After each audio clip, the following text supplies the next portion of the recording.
Right breaking news చూస్తున్నాం. కోస్తా తీరం వైపు దూసుకొస్తుంది అల్పపీడనం. అయితే రానున్న 2 రోజుల్లో కూడా ఉత్తర కోస్తాలో భారీ వర్షాలు పడే అవకాశం ఉన్నట్లు తెలుస్తుంది. విశాఖలో ఇప్పటికే రాత్రి నుంచి కూడా భారీ వర్షాలు కురుస్తున్నట్లు సమాచారం అందుతుంది. శ్రీకాకుళం, విజయనగరం, అరకులో కూడా రాత్రి నుంచి వర్షం పడుతున్నట్లు కూడా తెలుస్తుంది. అయితే ఇవాళ ఉత్తరాంధ్రలో కొన్ని చోట్ల భారీ వర్షాలు పడే అవకాశం ఉన్నట్లు తెలుస్తుంది. ఇప్పటికే అధికారులు మత్స్యకారులకు కూడా ఆదివారం ఎక్కడికి వెళ్లొద్దని చెప్పి, రానున్న 2 రోజుల్లో కూడా వేటకు వెళ్లొద్దని చెప్పి హెచ్చరికలు కూడా జారీ చేస్తున్నట్లు తెలుస్తుంది.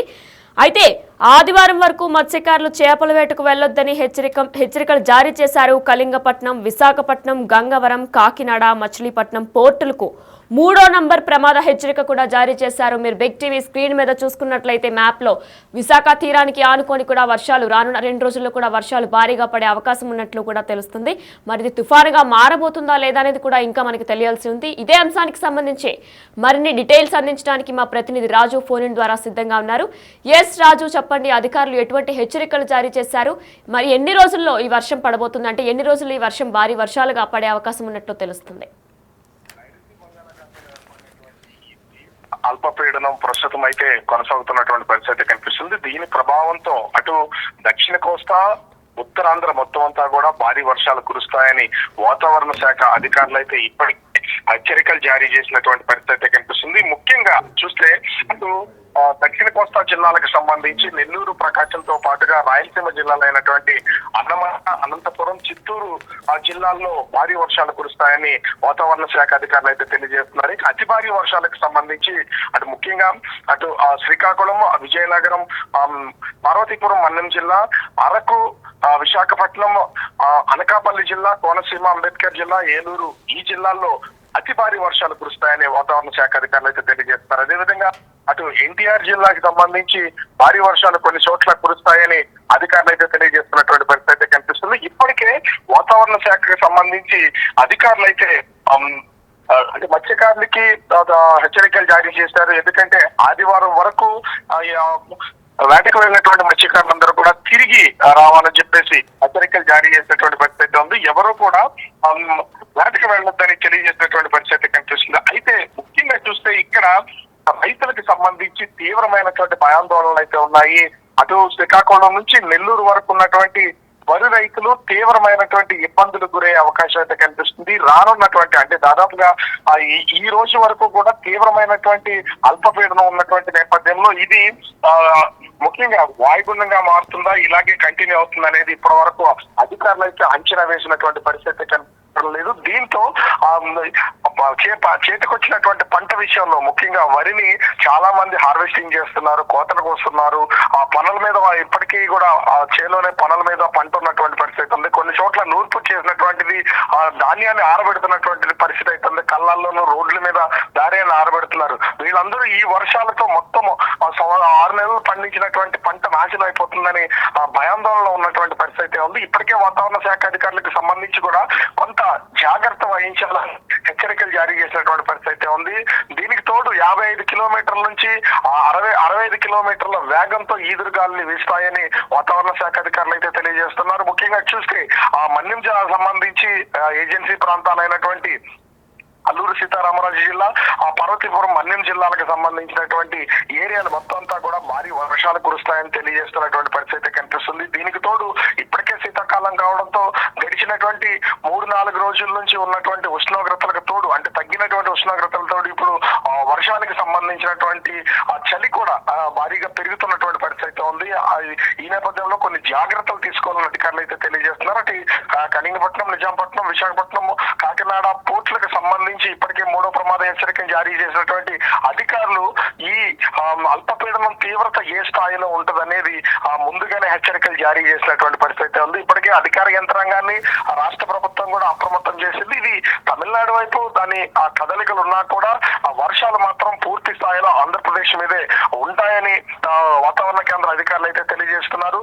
అంటే ముందుగా ఈ అల్పపీడనము ఏర్పడినప్పుడు దీని దక్షిణ కోస్తా, రాయలసీమల మీద మాత్రమే ఈ అల్పపీడనం ప్రభావం ఉంటుందని అంచనా వేసినటువంటి వాతావరణ శాఖ అధికారులు అది రోజు మారుతున్నటువంటి కొద్ది అంటే 17వ తారీఖున ఏర్పడింది. 17 నుంచి 18, 19 తేదీలు ఇది కేవలం అటు దక్షిణ కోస్తా, రాయలసీమలోని చిత్తూరు, అదే తిరుపతి జిల్లాలకు మాత్రమే పరిమితం అవుతూ ఉంటుందని అని అంచనా వేసినటువంటి అధికారులకి గ్రాడ్యువల్ గా ఇది పెరుగుతూ వస్తున్నటువంటి పరిస్థితి కనిపిస్తుంది. ఇప్పుడు ఉత్తరాంధ్ర మొత్తం అంతా కూడా గడిచిన 2 రోజుల నుంచి వర్షాలు కురుస్తూనే ఉన్నాయి. ఈ వర్షాలు అంటే భారీ వర్షాలుగా దారి తీసే అవకాశం అయితే ఉందని వాతావరణ శాఖ అధికారులు అయితే తెలియజేస్తున్నారు. ఈ రోజు రేపు ముఖ్యంగా భారీ నుంచి అతి భారీ వర్షాలు కురుస్తాయనేది ఒక అంచనా ఉంది. ఆ అతి భారీ వర్షాలు ముఖ్యంగా అటు శ్రీకాకుళం, విజయనగరం, పార్వతీపురం, మన్యం జిల్లా, అనకాపల్లి జిల్లా, కోనసీమ జిల్లా, ఏలూరు జిల్లాలకి సంబంధించి అతి భారీ వర్షాలు కురుస్తాయనేది ఒక అంచనా వేస్తున్నటువంటి పరిస్థితి అయితే కనిపిస్తుంది. మత్స్యకారులకైతే ఏ విధమైనటువంటి ఇబ్బందులు లేవు. గడిచినటువంటి 3 రోజుల నుంచి కూడా మత్స్యకారులకి సముద్రంలోకి వేటకు వెళ్ళొద్దు, వెళ్ళినటువంటి వాళ్ళు సముద్ర తీరాలకి ఎక్కడ సమీపంలో ఉంటే అక్కడికి వచ్చేయాలని హెచ్చరికలు జారీ చేసినటువంటి నేపథ్యంలో ఇప్పటికీ మత్స్యకారులందరూ కూడా వేట నుంచి తిరిగి వచ్చినటువంటి పరిస్థితి అయితే కనిపిస్తుంది. కానీ వరి రైతులకు సంబంధించి మాత్రం తీవ్రమైనటువంటి భయాందోళనలో ఉన్నటువంటి పరిస్థితి కనిపిస్తుంది. ఈ రోజు కూడా ముఖ్యమంత్రి కృష్ణా జిల్లాలో ఈ ధాన్యం సేకరణకు సంబంధించినటువంటి కేంద్రాన్ని ప్రారంభించడానికి వెళ్తున్నటువంటి నేపథ్యంలో ఈ వర్షాలు కూడా కురుస్తున్నాయి. వర్షాలు కురిసి ధాన్యం తడిస్తే కనుక తడిసిన ధాన్యాన్ని కొనుగోలు చేయడానికి ఏ విధమైనటువంటి నిర్ణయాలు తీసుకుంటారనేది మాత్రం వేచి చూడాల్సినటువంటి పరిస్థితి ఉంది. దీనికి తోడు ఒక పక్క నుంచి వర్షాలు తీవ్ర స్థాయిలో కురుస్తాయని, అది కూడా ముఖ్యంగా అటు పార్వతీపురం, మన్యం జిల్లా, అరకు జిల్లాలకి ఎక్కువగా భారీ వర్షాలు కురిసే అవకాశం ఉందని హెచ్చరికలు జారీ చేసిన నేపథ్యంలో ప్రస్తుతం డిప్యూటీ సీఎం పవన్ కళ్యాణ్ కూడా తన పర్యటన ఏజెన్సీ ప్రాంతాలైనటువంటి పార్వతీపురం, మన్యం జిల్లా, అరకు జిల్లాలకి ఈ రోజు నుంచి వెళ్తున్నటువంటి పరిస్థితి ఉంది. ప్రస్తుతం పవన్ కళ్యాణ్ కూడా రాత్రి విశాఖపట్నంకి అయితే చేరుకున్నారు. ప్రస్తుతం విశాఖ నుంచి పవన్ కళ్యాణ్ అటు పార్వతీపురం, మన్యం జిల్లాకైతే తన పర్యటనకి వెళ్తున్నారు. వాతావరణం అనుకూలించినటువంటి పరిస్థితి ఉంది. ఎందుకంటే ఏజెన్సీ ప్రాంతాలకు సంబంధించి అటవీ శాఖ మంత్రిగా కూడా పవన్ కళ్యాణ్ ఉన్నటువంటి నేపథ్యంలో గతంలో ఈ ఏనుగు దాడులు ఇవన్నీ జరిగిన ఈ ప్రాంతాలను పరిశీలించడానికి వెళ్తున్నటువంటి పరిస్థితి ఉంది. కానీ పవన్ కళ్యాణ్ పర్యటన నేపథ్యంలో కూడా ఈ తుఫానుకి సంబంధించి కొంత అలజడి ఉన్నటువంటి నేపథ్యంలో మరి ముందుకు వెళ్తారా, ఈ పర్యటన ఏ విధంగా చేస్తారనేది చూడాల్సినటువంటి పరిస్థితి కనిపిస్తుంది. అంటే ఇన్ని కోణాల్లోనూ కూడా ప్రస్తుతం అయితే అందరినీ భయపెడుతూ ఇబ్బందులకు గురి చేస్తున్నటువంటి పరిస్థితులు అయితే ఉన్నాయి. రాత్రి నుంచి కూడా ముఖ్యంగా విశాఖపట్నానికి సంబంధించి రాత్రి నుంచి కూడా వర్షం కురుస్తూనే ఉంది. ఎక్కడ కూడా తెరపు లేకుండా వర్షం పడుతున్నటువంటి పరిస్థితి కనిపిస్తుంది. అయితే దీని తీవ్రత ఏ స్థాయిలో ఉంటుంది అనేది అర్థం కానటువంటి పరిస్థితి కనిపిస్తుంది. సముద్రం కూడా అల్లకల్లోలంగా ఉంది. విశాఖ ముఖ్యంగా ఎందుకంటే విశాఖ అనేసరికి గుర్తొచ్చేది అందరికీ అందమైనటువంటి బీచ్లు గుర్తొస్తూ ఉంటాయి. కానీ బీచ్ రోడ్లన్నీ కూడా ఈ తుఫానుకి సంబంధించి ఆ బీచ్లన్నీ మొత్తం సముద్రపు భారీ అలల కోతకి గురైనటువంటి నేపథ్యంలో ఇక్కడికక్కడ కోతకు గురయ్యి ఛిద్రమైపోతున్నటువంటి పరిస్థితి ఉంది. సముద్రం కూడా గడిచినటువంటి 3 రోజుల నుంచి తనకు ఉధృతంగా ఉన్నటువంటి నేపథ్యంలో సముద్రపు అలల తాకిడి ఇంచుమించుగా తీరాన్ని అంటే బీచ్ రోడ్డును తాగుతున్నటువంటి పరిస్థితి కనిపిస్తుంది. దాదాపుగా గతంతో పోలిస్తే 70 నుంచి 80 అడుగుల ముందుకి సముద్రం వచ్చినటువంటి పరిస్థితులు అయితే కనిపిస్తున్నాయి. ఈ స్థాయిలో కోతకు గురవుతుంటే వాతావరణ శాఖ అధికారులు కూడా సముద్రానికి సంబంధించి కొంత అలజడి ఉంటుంది కాబట్టి దాని వల్లనే ఇది సంభవిస్తుందని తెలియజేస్తున్నటువంటి పరిస్థితి ఉంది. ఒక అంచనా ప్రకారం అంటే తుఫాన్ల సమయంలోనూ, వాయుగుండాల సమయంలోనూ, అల్పపీడనాల సమయంలోనే సముద్రానికి సంబంధించి అల్లకల్లోలంగా ఉంటుంది. అదేవిధంగా సముద్రంలో ఉదయం, సాయంత్రం కూడా ఆటుపోట్లు అనేవి సహజంగా కనిపిస్తాయి. కానీ 2050 నాటికి ముంపుకు గురయ్యే నగరాల్లో విశాఖ నగరం కూడా ఉన్నదని చెప్తున్నటువంటి నేపథ్యంలో ఇది కేవలం తుఫాన్ల సమయంలోనూ, అల్పపీడనాల సమయంలోనూ సముద్రం ముందుకు వస్తుందా, లేకపోతే ఇది దాన్ని కదలికను మార్చుకుని తీరు మార్చుకుని ముందుకు వస్తుంది అనేది అర్థం కానటువంటి పరిస్థితి కనిపిస్తుంది. ఓవరాల్ గా చూస్తే ఈ తుఫానుకి సంబంధించి ప్రస్తుతము ఈ అల్పపీడనానికి సంబంధించి అధికారులు ఎన్నో హెచ్చరికలు జారీ చేసి దాదాపుగా 3 రోజుల నుంచి కూడా అప్రమత్తం చేసినటువంటి పరిస్థితి కనిపిస్తుంది. ఈ నేపథ్యంలో రైతులకు మాత్రం ఈ అల్పపీడనం వల్ల తీవ్రమైనటువంటి ఇబ్బందులు అయ్యే అవకాశం అయితే ఉంటుంది. కానీ 55 నుంచి 65 కిలోమీటర్ల వేగంతో గాలులు వేస్తాయి కాబట్టి వరి పంట నేలకు ఒరిగే అవకాశం అయితే ఉంటుంది. దానికి సంబంధించి కొన్ని జాగ్రత్తలు తీసుకోవాలి. ధాన్యం ఒకవేళ ఆరబెట్టినా కూడా అవి మొలకలు రాకుండా ఉండేలాగా జాగ్రత్తలు తీసుకోవాలని వాతావరణ శాఖ అధికారులతో పాటుగా వివిధ శాఖలకు సంబంధించినటువంటి అధికారులు ఇప్పటికే హెచ్చరికలు జారీ చేసినటువంటి పరిస్థితి కనిపిస్తుంది. మరి ఇది ఏ స్థాయిలో ఏ జిల్లాల్ని ముంచెత్తుతుందో, ఇది వరదలకే దారి తీసే అవకాశం ఉందా, లేకపోతే భారీ వర్షాలు కురిసి ఆగిపోతుందా అనేది మాత్రం వేచి చూడాల్సినటువంటి పరిస్థితి కనిపిస్తోంది. అయితే రాజు, మరి అధికారులు కూడా మత్స్యకారులను వేటకు వెళ్లొద్దని చెప్పి హెచ్చరికలు జారీ చేశారు. అలానే రానున్న 2 రోజుల్లో కూడా భారీ వర్షాలు కురిసే అవకాశం ఉన్నట్లు కూడా తెలుస్తుంది. మరి ఈ అల్పపీడనం తుఫానుగా మారే అవకాశాలు ఏమైనా ఉన్నాయి అని అధికారులు ఏమైనా చెప్తున్నారా? అంటే ఇప్పటి వరకు అల్పపీడనానికి సంబంధించి తుఫానుగా మారే అవకాశం అయితే లేదు. ఎందుకంటే ఈ అల్పపీడనం ఇప్పుడు తీవ్ర అల్పపీడనంగా మారినటువంటి పరిస్థితి కనిపిస్తుంది. ఇది ఆగ్నేయ బంగాళాఖాతంలో కదులుతున్నటువంటిది అయితే ఉంది. దీని కదలికను బట్టి అదే విధంగా సముద్రంలో ఉన్నటువంటి అలజడి, గాలిల వేగం, ఈదురుగాలులు ప్రస్తుతం అయితే 55 నుంచి 65 కిలోమీటర్ల వేగంతో గాలులు వీస్తున్నటువంటి పరిస్థితి ఉన్నటువంటి నేపథ్యంలో ఇది వాయుగుండంగా మారుతుందా లేదా తీవ్ర అల్పపీడనంగానే మాత్రమే ఈ తీరాన్ని తాకుతుందా అనేది మాత్రం అధికారులకి ఇంకా అంచనా వేస్తున్నటువంటి పరిస్థితి లేదు. ఇంకా 2-3 రోజులు కూడా దీని ఎఫెక్ట్ ఉన్నటువంటి నేపథ్యంలో దీని కదలికైతే కంటిన్యూ అవుతున్నటువంటి పరిస్థితి కనిపిస్తుంది. తుఫానుగా కానీ వాయుగుండంగా కానీ మారే అవకాశం అయితే లేదు. ఇది అల్పపీడనం నుంచి తీవ్ర అల్పపీడనంగా ప్రస్తుతం అయితే రూపాంతరం చెంది తన కదలికనైతే ముందుకు కొనసాగిస్తున్నటువంటి పరిస్థితి ఉంది. మత్స్యకారులందరినీ కూడా సముద్ర తీరాలకి ఎక్కడైతే వాళ్ళ బయటకు వచ్చేయమని, సముద్రం నుంచి వేట నుంచి బయటికి రావాలని తెలియజేసినటువంటి నేపథ్యంలో ఇప్పటికే మత్స్యకారులందరూ కూడా తీరాన్ని చేరుకున్నారు.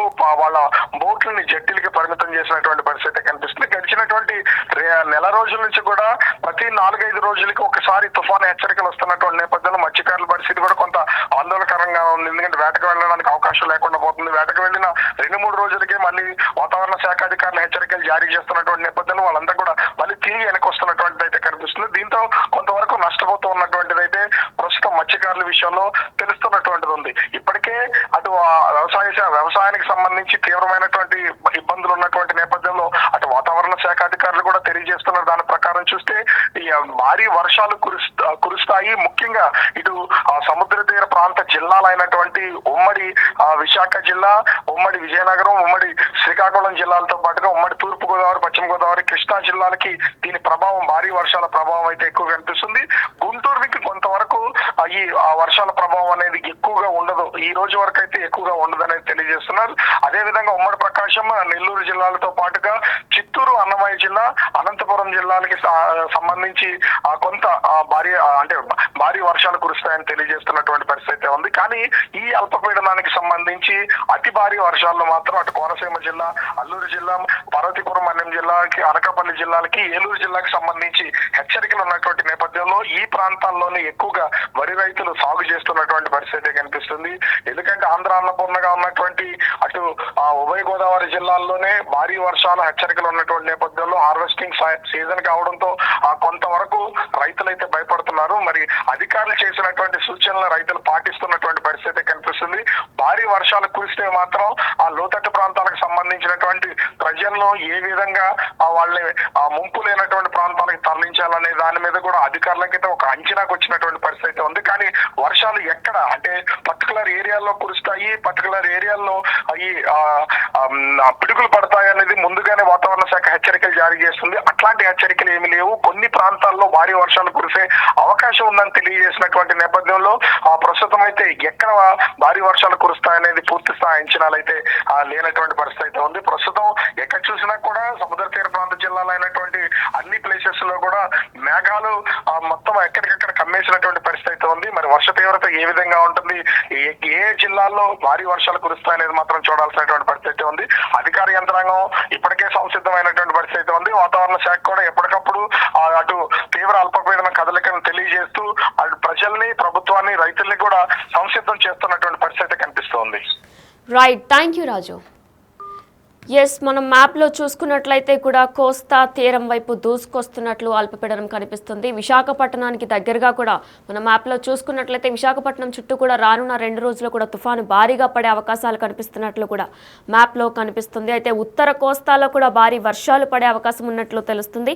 కానీ ఇది తుఫానుగా మారే అవకాశం లేదు, తీవ్ర అల్పపీడనంగా మారే అవకాశం మాత్రమే ఉంది అని చెప్పి అధికారులు చెప్తున్నట్లు కూడా సమాచారం అందుతుంది. అయితే శ్రీకాకుళం, విజయనగరం, అరకులో ఇప్పటికే వర్షాలు కురుస్తున్నాయి. ఇవాళ ఉత్తరాంధ్రలో కూడా రాత్రి నుంచి కూడా కొన్ని చోట్ల భారీ వర్షాలు కురుస్తున్నాయి. అయితే అవి ఇంకా కొనసాగుతూనే ఉంటాయి. రానున్న 2 రోజుల్లో కూడా ఇవి భారీ వర్షాలుగా కురిసే అవకాశం ఉన్నట్లు కూడా అధికారులు చెప్తున్నారు. ఇంకా మిగిలిన ప్రాంతాలు ఏవైతే ఉన్నాయో అక్కడ తేలికపాటి నుంచి మోస్తారు వర్షాలు పడే ఛాన్స్ ఉన్నట్లు తెలుస్తుంది. తీరం వెంబడి గంటకు 60 కిలోమీటర్ల వేగంతో గాలులు వీచే అవకాశం ఉన్నట్లు కూడా అధికారులు చెప్పుకొస్తున్నారు. ఆదివారం వరకు కూడా మత్స్యకారులు చేపల వేటకు వెళ్లొద్దని ఇప్పటికే అధికారులు హెచ్చరికలు జారీ చేశారు. కళింగపట్నం, విశాఖపట్నం, గంగవరం, కాకినాడ, మచిలీపట్నం పోర్టులకు 3వ నంబర్ ప్రమాద హెచ్చరికను కూడా అధికారులు జారీ చేశారు. అయితే తీవ్ర అల్పపీడనంగా మారబోతుంది. అయితే తీవ్ర అల్పపీడనంగా మారే అవకాశం ఉంది, కానీ తుఫానుగా మారే అవకాశాలు తక్కువగా ఉన్నాయి అని చెప్పేసి అధికారులు ఇప్పటికే చెప్తున్నట్లు కూడా మనం విన్నాం. అయితే వరి రైతులకు ఇది ఒక భయాందోళన విషయం అనే చెప్పుకోవాలి. ఎందుకంటే ఇప్పుడు వరి రైతులకి అంటే వర్షం ఎక్కువగా పడుతుండడంతో వరి రైతు నాశనం అయ్యే అవకాశం కూడా ఎక్కువగా కనిపిస్తుంది. అయితే కోస్తా తీరం వైపు దూసుకొస్తుంది అల్పపీడనం. రానున్న 2 రోజుల్లో కూడా భారీ వర్షాలు కురిసే అవకాశం ఉంది.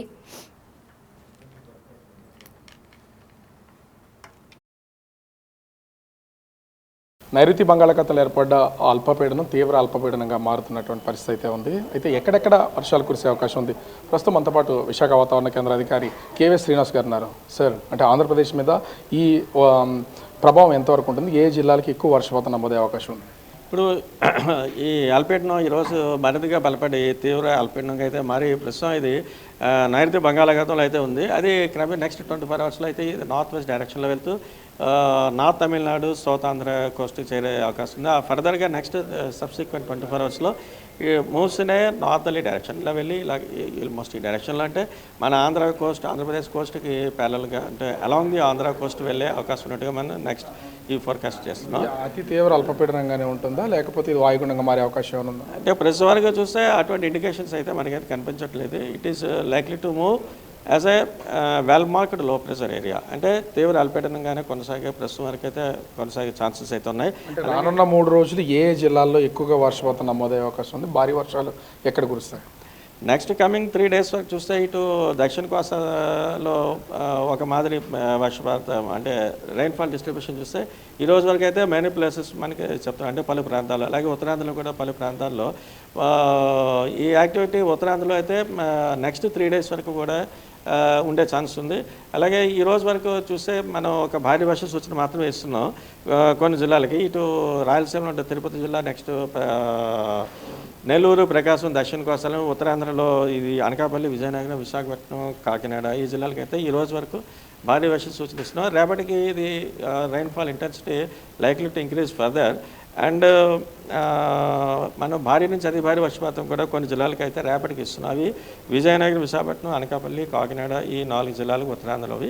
దక్షిణ కోస్తా ప్లస్ ఉత్తరాంధ్రలో కూడా మరికొన్ని జిల్లాలకు కూడా భారీ వర్ష సూచన కూడా ఉండే అవకాశం ఉన్నట్టు కనిపిస్తుంది. అవి నెల్లూరు, నెక్స్ట్ తిరుపతి, ఇటు ఉత్తరాంధ్రలో చూస్తే కోనసీమ, అల్లూరు సీతారామరాజు, శ్రీకాకుళం ఈ జిల్లాలకైతే. ఓకే, ఇంకా చూస్తే సముద్ర తీర ప్రాంతాలన్నింటిలో కూడా ఈ గాలి వేగం, ఎదురుగాలి ఎలా ఉండబోతుంది? ఈ గాలుల తీవ్రత క్రమేపీ పెరుగుతుంది. ఆల్రెడీ ఇప్పుడు స్క్వాల్ ఈవెంట్స్ మన దక్షిణ కోస్తాలు అయితే చూస్తున్నాయి. గంటకి 35 నుంచి 45 కిలోమీటర్స్ వరకు విస్తరించున్నాయి. అలాగే దీని యొక్క ఈ గాలి తీవ్రత ఉత్తరాంధ్రకు కూడా రేపటికి కమన్స్ అయ్యే ఛాన్స్ ఉంది. అంచేత ఇటు దక్షిణ కోస్తా ఉత్తరాంధ్రలో ఉన్నటువంటి మత్స్యకాలని మనం వేటకి వెళ్ళొద్దని చెప్తున్నాం నెక్స్ట్ 2 to 3 days వరకు. ఇక్కడ చూస్తే టైం ఇంచుమించుగా 1 గంట దాటుతుంది. ఈ టైంలో కూడా అంటే ఒక పక్క నుంచి ఈ ఉపరితల ఆవర్తనం అయితే ఉన్నటువంటి పొజిషన్ ఉంది. కానీ ఏజెన్సీ జిల్లాలకు వచ్చేసరికి పూర్తిగా ఇంకా మంచు కురుస్తుంది, రోడ్డు కూడా కనిపించట్లేదు. వాతావరణంలో ఏంటి అసలు ఈ మార్పులు? దీనికి ఏమైనా ఉందా అసలు? అంటే ఈ సీజన్లో జనరల్గా మాయిశ్చర్ అవైలబిలిటీ చాలా ఎక్కువగా ఉంటుంది. అటు ఈ హిల్ రీజన్స్లో చూసుకుంటే అయితే మనకి అవి మనవి హై ఆల్టిట్యూడ్స్ ఇవన్నీ మనకి దగ్గరలో అంటే అల్లూరు సీతారామరాజు డిస్ట్రిక్ట్ కానీ ఇవన్నీ కూడా హై ఆల్టిట్యూడ్స్ ఇవన్నీ. అంచేత అక్కడ ఆ హైట్లో ఈ లో క్లౌడ్స్ ఇప్పుడు ఇన్ ది ప్రజెంట్స్ ఇప్పుడు మనకైతే ఇప్పుడు మనకి దగ్గరలోనే సిస్టమ్ ఉంది. ఆ సిస్టమ్ ద్వారా వచ్చే లో లెవెల్ క్లౌడ్స్ ఇక్కడైతే మనకి ఒక 500 meters వరకు ఎత్తులో కనిపిస్తుంటాయి. అవే అక్కడికి వెళ్ళేసరికి ఆ హైట్కి అవి మ్యాచ్ అవుతుంటాయి. అంచేత మనకి ఆల్మోస్ట్ మనం మేఘాల్లో ఉన్నట్టుగానే అనిపిస్తుంటుంది అనమాట అక్కడ ఈ అల్లూరు సీతారామరాజు డిస్ట్రిక్ట్లో ఉన్నటువంటి హిల్లీ టెరెన్స్ మీద. అంచేత ఈ టైం అయినప్పటికీ కూడా అక్కడ సాచురేషన్ కండిషన్స్ అంటే ఈ సన్ టెంపరేచర్స్ కూడా ఎక్కువగా పెరగట్లేదు. మ్యాక్సిమం ఇక్కడే మనకి ఇప్పుడు ఈ 1 o'clock ఇప్పుడు టెంపరేచర్ అరౌండ్ 26 degrees ఉంది. అక్కడ ఇంకా బాగా తక్కువగా ఉంటుంది. అంచేత సాచురేషన్ అక్కడ బాగా ఎక్కువగా ఉంటుంది. అంచేత ఈ విజిబిలిటీ కూడా చాలా తగ్గిపోవడం, మంచు కురుస్తున్నట్టుగా అనిపించడం, కంప్లీట్ హేజీగా ఉన్నట్టు అనిపించడం ఇవి సాధారణంగా ఉంటుంది. అంటే టోటల్గా చలి తీవ్రత ఎలా ఉండబోతుందండి? అంటే ఒక పక్క నుంచి ఈ ఆవర్తనం ఉంది, ఎక్కడికక్కడ కొంత వర్షాలు బాగా కురిసే అవకాశం కూడా కనిపిస్తుంది. అంటే జనరల్గా ఇప్పుడు ఈ సీజన్లో చలి ప్రభావం ఎక్కువగానే ఉంటుంది. కానీ ఇప్పుడు ఉన్నటువంటి సిస్టమ్ దృష్ట్యా కూడా కొంచెం నార్మల్ కన్నా కొంచెం ఎక్కువగానే టెంపరేచర్స్ రికార్డ్ అవుతున్నాయి. ఒక పక్క అల్పపీడనం నుంచి తీవ్రమైనటువంటి అల్పపీడనంగా మారుతున్నటువంటి నేపథ్యంలో దాదాపుగా 55 కిలోమీటర్ల వేగంతో ఈదురుగాలు వీస్తాయి. మొత్తం అటు శ్రీకాకుళం నుంచి నెల్లూరు వరకు అన్ని జిల్లాల్లోనూ కొన్ని చోట్ల భారీ నుంచి అతి భారీ వర్షాలు నమోదే అవకాశం ఉందని విశాఖ వాతావరణ కేంద్రం అధికారి కేవీ శ్రీనివాస్ గారు చెప్తున్నటువంటి పరిస్థితి. కెమెరామెన్ అరుణ్తో రాజు బిగ్ టీవీ, విశాఖపట్నం.